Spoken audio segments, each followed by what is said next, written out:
بسم اللہ الرحمن الرحیم۔ اللہ تعالیٰ کے نام سے شروع جو بڑا مہربان اور نہایت رحم کرنے والا ہے۔ پھر دوستو، ہم یہ اکثر سنتے رہتے ہیں اور یہ فتنوں کا دور ہے، لیکن کیا آپ جانتے ہیں کہ فتنے کسے کہتے ہیں؟ اور فتنوں کے اس دور کے اندر رسول اللہ صلی اللہ علیہ وآلہ وسلم نے ہمیں کیا تعلیمات ارشاد فرمائی؟ ان فتنوں سے ہم کس طرح سے بچ سکتے ہیں؟ پھر دوستو، آج کی اس منفرد ویڈیو کے اندر ہم اس حوالے سے معلومات احادیث کی روشنی میں آپ کے ساتھ شیئر کریں گے، لہٰذا آپ سے ہماری گزارش ہے ہماری اس ویڈیو کو اینڈ تک ضرور دیکھیے گا۔ ناظرین محترم، یہ بات یاد رکھیں کہ رسول اللہ صلی اللہ علیہ وآلہ وسلم نے جیسے عبادات، معاملات، اخلاق اور حسن معاشرت سے متعلق تعلیمات دی ہیں، اس طرح سے فتنوں سے بھی آگاہ فرمایا ہے، اور فتنوں کے زمانے سے متعلق بھی بہت ساری روایات ہیں اور ہدایات بھی موجود ہیں۔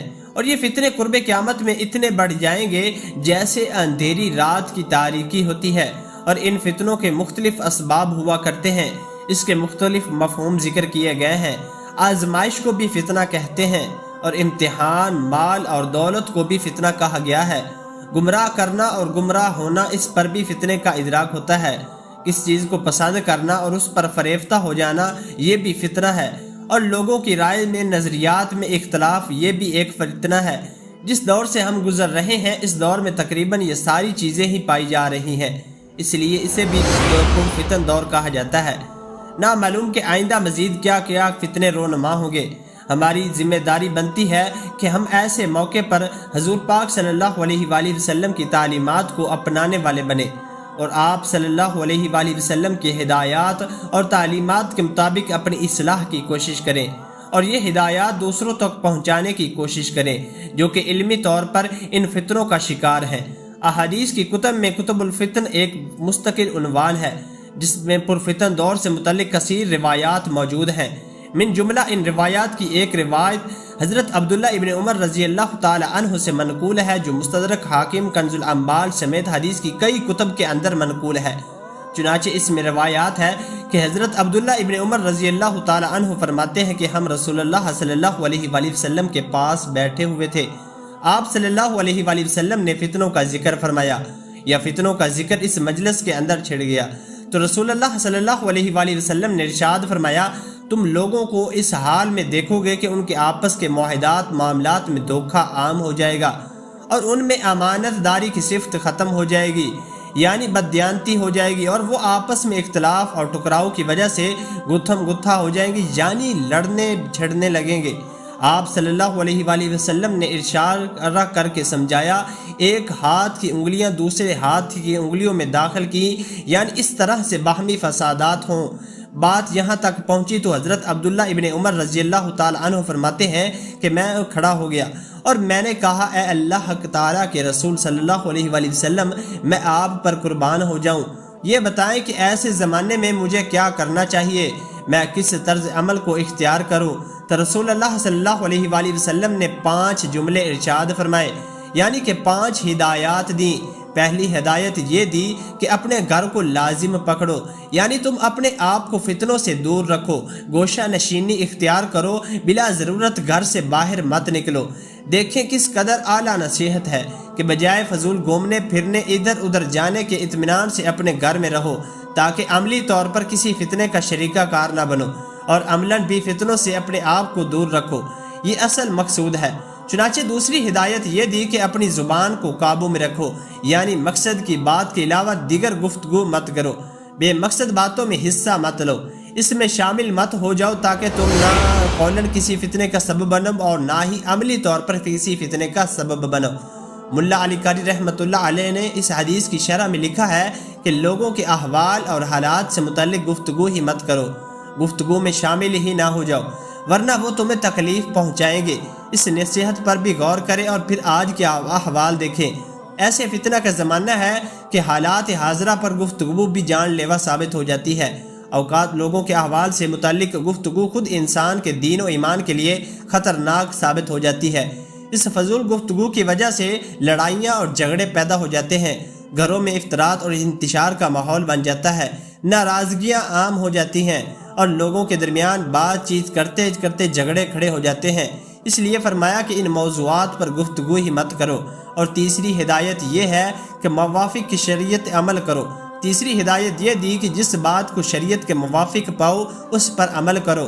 لو، شریعت کو مقدم رکھو، اپنے جذبات کو اور ماحول کو اور ارد گرد کے احوال کو شریعت کے ترازو پر رکھو۔ اگر شریعت کے موافق ہو تو ان پر عمل کر لو، ورنہ چھوڑ دو۔ یہ احکامات اور اصول ہی ایک مسلمان کے لیے ترازو اور معیار ہونے چاہیے، باقی سب چیزوں کو ایک جانب رکھ کر شریعت کی پیروی اختیار کرو۔ اور چوتھی ہدایت یہ دی کہ خلاف شریعت امور سے اجتناب کرو۔ چوتھی ہدایت اور نصیحت یہ فرمائی ہے کہ جو بعض خلاف شریعت ہوں، منکر ہوں، شریعت کے خلاف ہوں، اس سے اجتناب کرو، چاہے اس کا تعلق گفتگو سے ہو، کسی طریقہ کار سے ہو، جذبات سے ہو، مگر ہو شریعت کے خلاف تو اس پر عمل مت کرو، اس سے اپنے آپ کو بچاؤ۔ اور پانچویں ہدایت آپ صلی اللہ علیہ وآلہ وسلم نے یہ ارشاد فرمائی کہ اپنی اصلاح کی فکر کرو۔ پانچویں اور آخری ہدایت یہ ہے دی کہ آبرو اصلاح کی فکر کرو، عام لوگوں کے معاملات کو چھوڑو، اپنے آپ کو بچاؤ اور ہلاک ہونے والوں کے ساتھ اپنے آپ کو ہلاک مت کرو۔ یعنی تمہیں معلوم ہو کہ تمہاری باتوں سے انہیں کوئی فائدہ نہ ہوگا، تمہاری نصیحت پر وہ عمل نہیں کریں گے، تو اب اپنے آپ کو بچانے کی فکر کرو اور ان کے ساتھ مل کر ہلاک مت ہو جاؤ۔ اس لیے اہل علم کا یہ مقولہ ہے کہ کبھی بھی انسان کو سر سے دھوکہ نہیں کھانا چاہیے، اگرچہ شر پر چلنے والے، شر کا ساتھ دینے والے اور شر میں حصہ ڈالنے والے افراد زیادہ ہی کیوں نہ ہوں، اور کبھی انسان کو خیر کے راستے سے پیچھے نہیں ہٹنا چاہیے، اگرچہ اس راستے پر چلنے والے کم ہی لوگ کیوں نہ ہوں۔ یعنی اپنی پوری توجہ اپنی ذات پر رکھو، اپنی فکر کرو اور آپس میں لڑنے بڑھنے والوں سے اور ان کے امور میں تعرض مت کرو۔ یعنی ایسے لوگوں سے واسطہ پڑ جائے جو آدمیت کے جوہر ہی سے محروم ہوں اور ان لوگوں میں نیکی اور حق کو قبول کرنے کی صلاحیت ہی نہ ہو، تو ایسے لوگوں سے صرف نظر کر کے اپنی فکر کرو۔ رسول اللہ صلی اللہ علیہ وآلہ وسلم کے ان ارشادات اور قیمتی مسائل سے زیادہ بہتر میری اور آپ کی رہنمائی فتنوں کے زمانے میں کون کر سکتا ہے؟ ایک نصیحت کو پڑھنے اور ٹھنڈے دل سے اس پر غور و فکر کرنے سے یوں معلوم ہوتا ہے کہ گویا آج کے حالات رسول اللہ صلی اللہ علیہ وآلہ وسلم کی نگاہوں کے سامنے تھے۔ آپ صلی اللہ علیہ وآلہ وسلم کے دور رس نگاہیں اس ماحول کو اور برپا ہونے والے فتنوں کو دیکھ رہی تھی۔ آپ صلی اللہ علیہ وآلہ وسلم اپنی امت کو ایسے دور سے متعلق سنہری نصاب فرما رہے ہیں کہ کیسے امت کے افراد اپنے دین کو، ایمان کو اور جان کو فتنوں کے زمانے میں محفوظ کر سکیں۔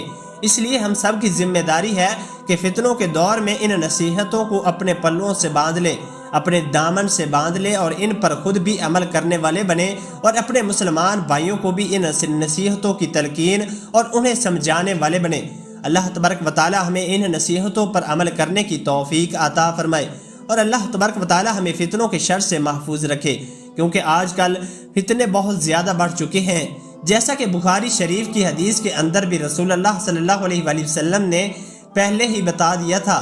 چنانچہ حضرت اسامہ بن زید رضی اللہ تعالی عنہ سے روایت ہے کہ رسول اللہ صلی اللہ علیہ وآلہ وسلم مدینہ کے ٹیلوں میں سے ایک ٹیلے پر چڑھے اور فرمایا، اس وقت جو کچھ میں دیکھ رہا ہوں کیا تم بھی اسے دیکھ رہے ہو؟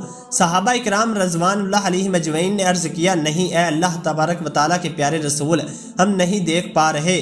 تو آپ صلی اللہ علیہ وآلہ وسلم نے ارشاد فرمایا کہ میں ان فتنوں کو دیکھ رہا ہوں، وہ بارش کے قطروں کی طرح تمہارے گھروں میں داخل ہو رہے ہیں۔ پیارے دوستو، اگر اس حدیث مبارکہ پر ہم غور کریں تو آج نیٹ اور موبائل فون اور سوشل میڈیا کے ذریعے یقیناً آج بھی فتنے ہمارے گھروں کے اندر صبح و شام برسات کے قطروں کی طرح کثرت کے ساتھ نازل ہو رہے ہیں۔ اللہ تبارک و تعالی ہمیں اور ہمارے گھر والوں کی اور ہمارے بچوں کی ان تمام فتنوں سے حفاظت فرمائے، اور اللہ تبارک و تعالی ہم سب کا خاتمہ بالخیر